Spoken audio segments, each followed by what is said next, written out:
তাৰপিছত যেতিয়া একেবাৰে তেওঁ মানে য'ত তুমি দেখিবা যে তোমাৰ যিটো ষ্টেমিনা, তোমাৰ যিটো শাৰীৰিক যিটো ক্ষমতা, তেতিয়া একেবাৰে মানে ই এটা এনেকুৱা লেভেলত পাই গৈছে য'ত তুমি আৰু তাতকৈ বেছি তুমি কথাও ক'ব নোৱাৰা বা ক্ৰুদ্ধ হৈ যোৱা।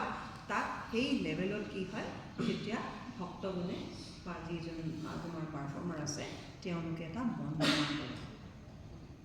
বন্দনা কৰে, চকুত অশ্ৰুজল লৈ তেওঁলোকে এটা বন্দনা কৰে যে হে ভগৱান, তুমি মই যাতে তোমাৰ ভিতৰত লীন হৈ যাওঁ সেইটো তুমি ব্যৱস্থা কৰা।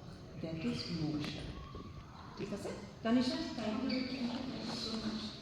চ' জাষ্ট একদম কেপচুলত মই তোমালোকক বুজাই দিছোঁ যে গোটেই বস্তুটো এনেকুৱা ধৰণৰ, তাৰ এটা ইতিহাস আছে, তাৰ এটা পৰম্পৰা আছে, তাৰ এটা ট্ৰেইনিঙৰ পেডাগজি আছে, তাৰ ভিতৰত বহুত ধৰণৰ এতিয়া গৱেষণা চলি আছে, বিভিন্ন ধৰণৰ যে নতুন নতুন বস্তু হৈছে।